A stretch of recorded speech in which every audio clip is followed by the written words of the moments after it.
Welcome again, as Claire said, to the Yale INSPIRE series. This is the final talk of the first semester of its existence. Previously in the semester, we invited Kevin Ryan to come speak, in addition to many of our amazing launch speakers. We're really glad that you're here to close out the semester. And really, the goal of this talk is we want to understand the underlying experiences that have made you who you are today. So we're going to walk our audience through your life and help them soak up all of your incredible advice. And where we'd like to start is before delving into your experiences at Yale, I'd like to start at the beginning. Could you share a pivotal moment from your early life that you feel set you on the path to where you are today? An early experience from when I was a child, right? Before Yale, yes, which is a child for all of us. They say everything they teach you about life and values, you learn from your mom, and that's very much true with me. I learned the value of being honest very early on. So I went to the supermarket. This is in Taiwan. I grew up in Taiwan. And I went to the supermarket with her, and I think I was like 5, 6 years old. And I saw a package of tofu gan, and the tofu, dry tofu, all right? And I just wanted to play with it. So I opened up the package and then, took out a piece of... How old were you when you did this? I was like 6. Yeah, I was young. And I held it in my hand. As we checked out, my mom didn't notice it. And so when I stepped out of the store, I showed my mom, look at what I have. And I took a piece of the tofu gan with me. And she got so mad at me. She said, you have to go back and return the thing. I mean, the thing's ruined anyway. But you took it out of the bag already. I took it out of the bag, and she said, you return it, apologize to the store owner, and that's what you have to do. I was so embarrassed. And at the time, I don't think I really understood why she was asking me to do it. But then later on, I realized that, if you do something wrong, you have to correct right away. And she asked me to apologize on the spot. And being honest is very, very important. So you feel like from that experience, you took like a message of the importance of integrity and honesty and like being a trustworthy person. Yeah. And you took that with you into your Yale career. Reflecting on your time at Yale, which every single person in this room on that side hopefully is part of, where you were a varsity lacrosse player and you got a BA in economics and East Asian studies. Were there experiences from that time that you feel were like really instrumental in shaping your future? Yeah, I think it's overstating it to say that I was a varsity lacrosse player. I walked onto the team and barely stayed on, but I did stick with it for 4 years. So I went to an all-boys high school, as a boarding school. And there, at the boarding school, you felt like you had to conform. You had to be somebody that you're not. And you had to dress a certain way. But coming to Yale, everybody was different. And I thought that was the best environment to be in, to have a college education. And I think Yale is still that school today. And I'm very thankful that I went through that experience. So you would say that like the difference in how diverse people were in terms of the way that they acted and their interests were really like... Their interests were different, their views are different. It was an environment where you could debate ideas, and having that diversity of ideas is really the most important thing in an educational institution, because I always talk about the marketplace of ideas. Only the best ideas will flow to the top, right? So how do you innovate? How do you get the best ideas from people? Is you have to start with a diversity of views rather than a monolithic viewpoint. So So you prefer bottom up to top down? Absolutely. Bottom up is the only way to go. The only path to innovation is different people coming up with different ideas, and then they debate, and then the best ideas, gets people know it. They go to the top. They go to the top. Yeah. Well, I think it makes sense that you would describe it as a marketplace of ideas. The Tsai Center has opened new opportunities for people, for students at Yale that didn't exist during your time here. Mm-hmm. Can you talk a little bit about how you think students should try and leverage these opportunities? Yeah. So I would encourage everybody to go back and take a look at the mission of Tsai City, all right? We talk about students coming from diverse backgrounds and also diverse disciplines. So a place that's called the Innovative Thinking Center doesn't have to be about technology, doesn't even have to be about startups, all right? I want English majors, history majors to be able to walk into this door and still discover some process of thinking innovatively, right? So that's number one. Diversity of disciplines and interdisciplinary. That's very, very important about Tsai City. The other thing is, we didn't call this the Innovation Center. It's the Center for Innovative Thinking. There's a huge difference. Innovation is some result, some idea that came from the process of thinking innovatively. So here we are at Tsai City. I want people to experience, we're all students here, right? I want the students to experience the process of thinking innovatively, rather than, it doesn't matter if you come up with an innovation or not. The result doesn't matter. You're in school, you're supposed to learn, and the process is more important than the result. We also talked about solving real-world problems. I think you have to apply innovative thinking to some of the toughest issues in the world. And problem solving is a real important skill set for life. So we want to be able to teach students to go through that process of solving problems. So you would say that it's more of a focus on the journey over the destination and trying to help people learn how to think critically, how to think creatively about these problems. Yeah. I guess on the subject of that, you have previously said that among the most valuable skills that you took away from Yale Law School was how to think critically. Sure. When facing major decisions, what are the key questions that you ask yourself? Well, the first question is, are you asking the right question? All right? I think that's really, really, really important. What sort of framework do you use to figure out if a question is the wrong question or the right question? That's a great question. What is the problem? I think the problem, we got big problems, small problems. I think that you really, as an innovator, as someone that's thinking innovatively, you need to go out and try to find big problems that really affect a lot of people, that affect society, and then try to solve those problems. Then you can make an impact. Okay, so first you figure out, am I asking the right question?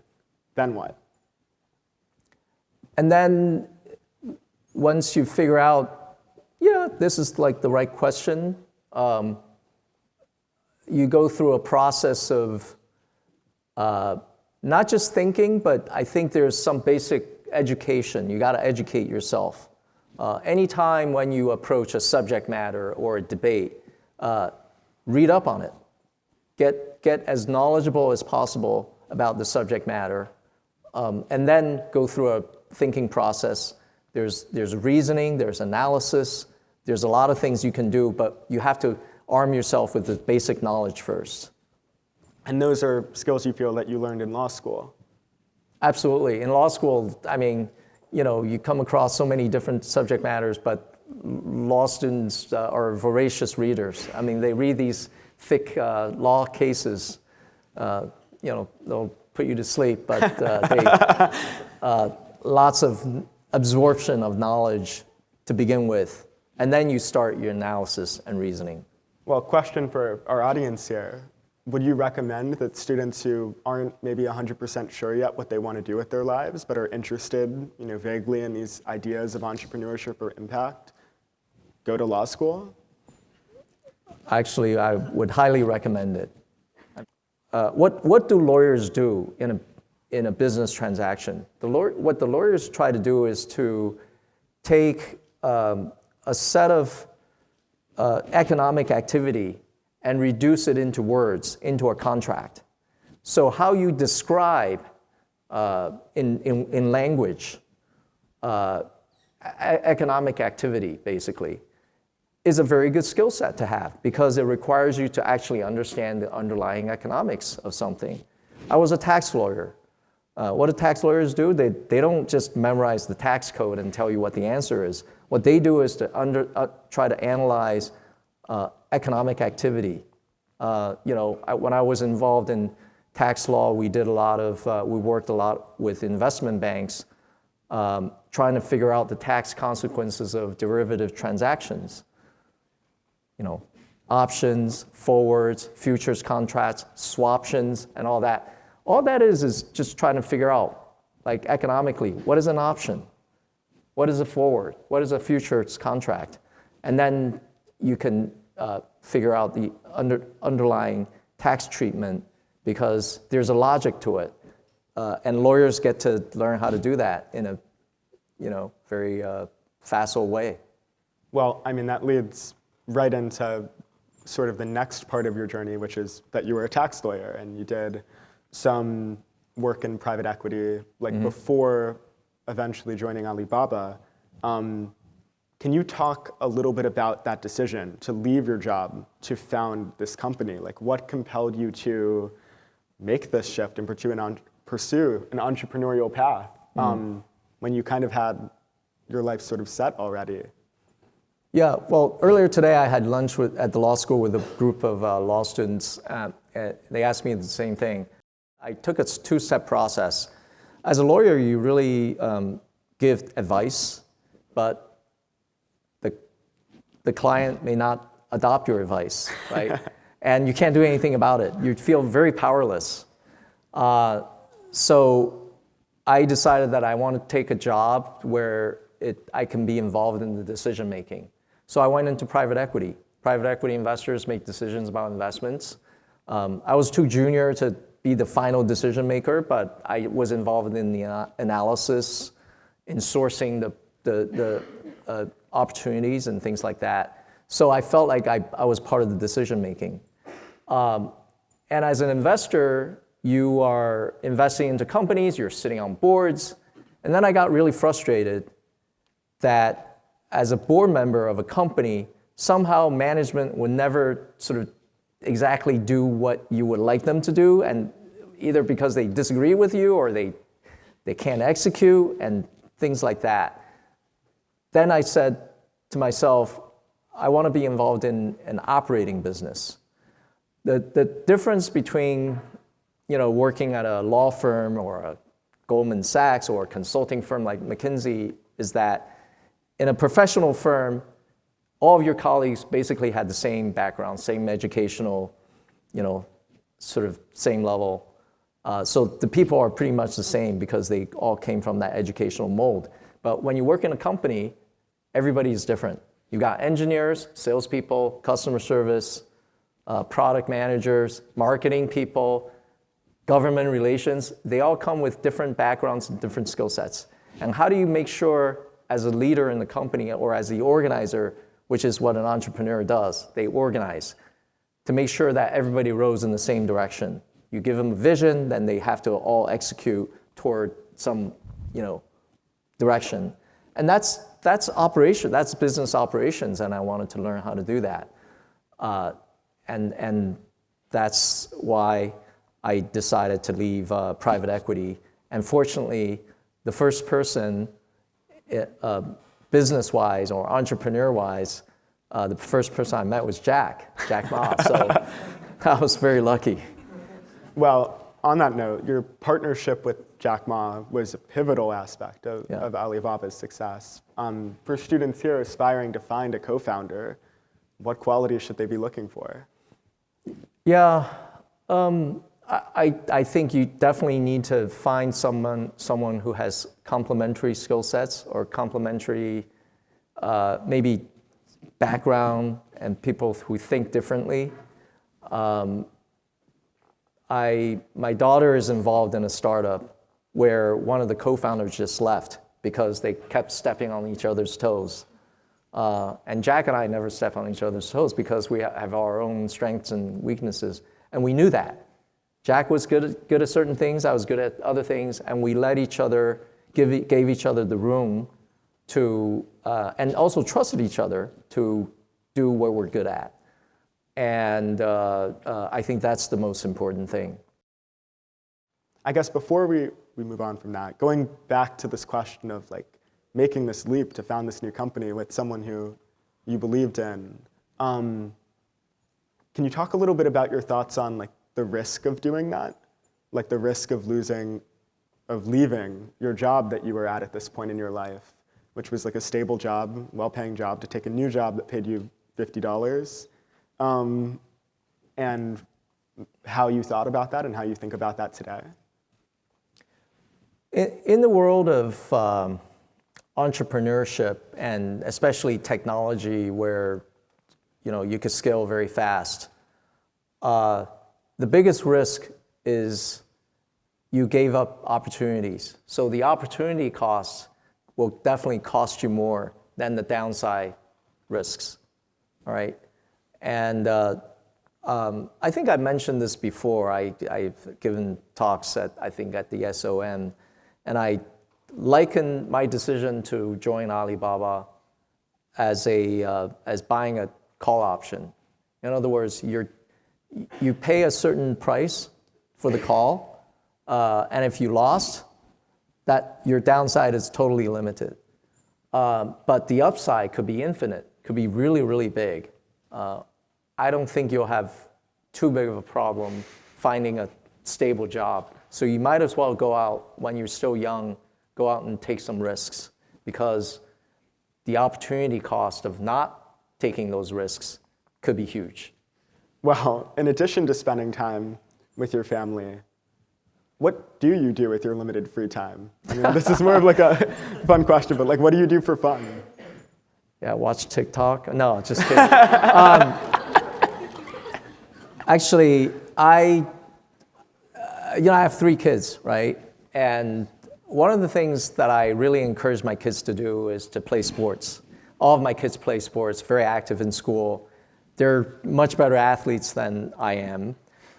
And because I think that sports teaches you a lot, not just hard work and discipline, but also the most important thing that sports teaches you is you learn how to fall down and climb back up.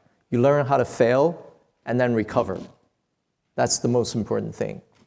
So that's the background. So all of my kids play a lot of sports. What I do on my free time, I actually go online and watch my kids' videos. Actually, I was on a flight. My son had a basketball game in California. So I went on YouTube and watched the streaming of his basketball game. And I love watching my kids play sports. And that's what I do during my spare time. Yeah, proud dad. And I mean, as most people in this room know, you watch a lot of other sports too. As a prominent owner of the Brooklyn Nets and the WNBA Liberty, you've talked a little bit about this in interviews, more sports-focused channels, but like, what vision do you have personally for these teams and how your role could be in shaping their futures and the international sports community on like sort of a global scale, like trying to connect people through sports? Yeah. I think being the owner of a professional sports team in a major American sports league is kind of a rarefied existence, because there's only there's 32 NFL teams, 30 NBA teams, that's it. So you could end up treating yourself too seriously. So my first principle is don't treat yourself too seriously, because don't become the face of the franchise, because it's not about you. Fans don't care about you. They care about the players. They care about the star players. All right. And the second thing about sports, owning a sports franchise, is that you are, who do you work for? You work for the fans. So you have to come in with that mindset, especially when you own a sports team in a major city like New York. It's an institution. It's not about you. It's about something that's much, much bigger than you. And I feel like I'm a custodian of the team. I want to make our fans proud. And so that's my mindset.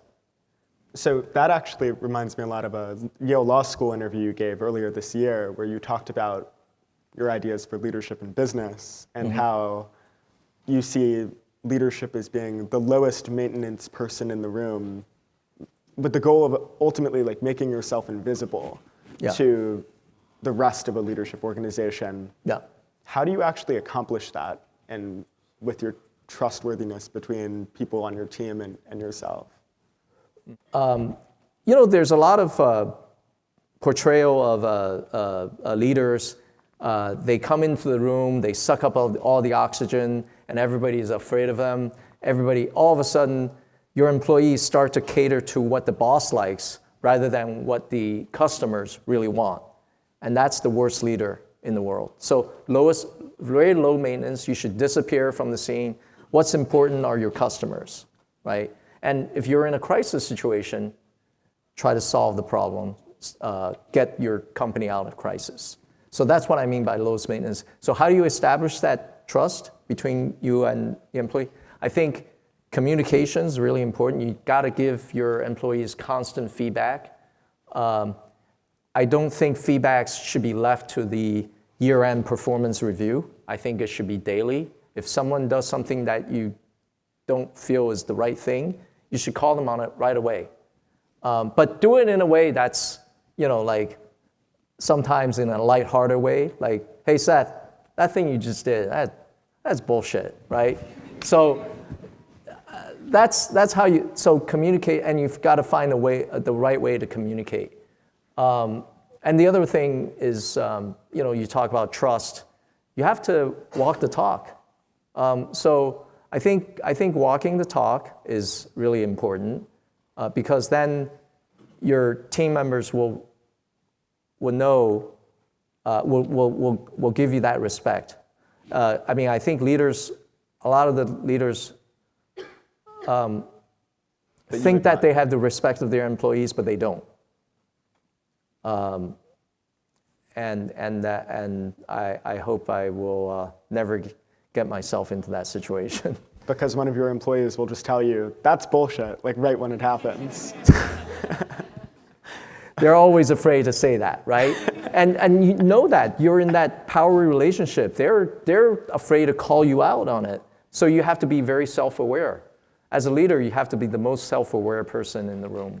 So it's self-awareness, it's leading by example, and hoping to make yourself eventually able to be a part of the business that isn't the face of it, sort of like what you're talking about with your sports team analogy. Almost. Yeah. Right. In 2021, you generously funded the Wu Tsai Institute at Yale, which a good friend of mine works at, which fosters neuroscience research and research into human cognition.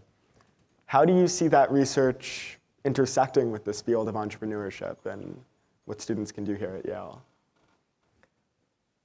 Let me explain how this whole thing started.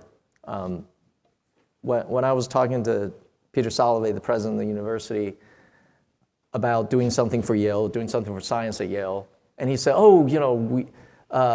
you could give money to computer science and AI and all this stuff.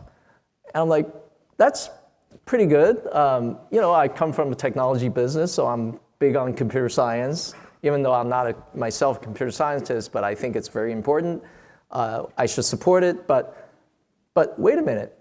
You know, at a time when everybody is talking about AI and how smart the machines can get. Now, granted, this is pre-GPT-4, all right, pre-ChatGPT. So I didn't realize machines can get that smart. So I asked Peter a question. I said, before we kind of try to allocate a lot of resources to try to figure out like how smart computers can get and whether computers can be smarter than human beings, let me ask you a philosophical question. Do we know how smart human beings can get? Do we know the limits of the human brain? And does it make sense for us to allocate some resources to try to study the human brain and try to understand the limitations and maybe the potential of the human brain? And that question is more interesting to me than asking whether computers can be smarter than human beings. Because philosophically, how can you answer computers are smarter than human beings if you don't even know how smart human beings can get, right? So that's how we decided that let's focus on Yale's strength. Yale's very strong in neuroscience, in data science, and Peter himself is a professor in psychology, so psychology department is very strong here. Combining the three disciplines into one, that was the vision. And but you know, now with GPT, I think there's going to be scenarios where computers are going to be much more smarter than human beings. So, even if the Wu Tsai Institute sort of discovers the limits of that? It will discover the limits or the potential, right? If we, I think there's a physical limitation, right? 80 billion neurons and how many synapses? Maybe a couple trillion. But now we already have large language models that have a couple trillion parameters, and they could get even bigger. So that's a longer maybe at some conversation, point the computer will win out. So it is very true. I worked at a neuroscience institute for 2 years, and you talk to any neuroscience person, and they'll tell you we don't know almost anything about the brain. And so it's really amazing that we're going to delve deeper into that. Yeah. As a final question, if you were a student at Yale again today, how would you navigate your journey? What skills would you prioritize? How would you allocate your time? Yeah. Well, one thing I regret is I never learned how to code. I did. In high school, I learned how to code BASIC, but that was, I think every student, even if you're majoring in history, should learn how to a coding language, Java or Python or something. So that's one thing. The other thing is, I think the future is going to be about AI, actually. And what is AI? AI requires a lot of data to train the machine. So understanding something about how you manage data science, I think is very, very important. And then take a class in psychology, because I think studying of the human mind and human nature is very, very important. In life and in business, I always look at not only if someone is smart, but whether they have EQ. Having that EQ means you can establish human bonding and human connections in a much better way. So studying of psychology is important. And then on the side, I wish I had studied more history and physics. And then I imagine outside of all of your classes, you'd spend some time at Sci-City and the Wu Tsai Institute. Yeah, I didn't have the benefit of this, so can't transport myself back to the 1980s. Today. Yeah. Incredible. Thank you so much for your time in front of everyone here today. Thank you. Thank you.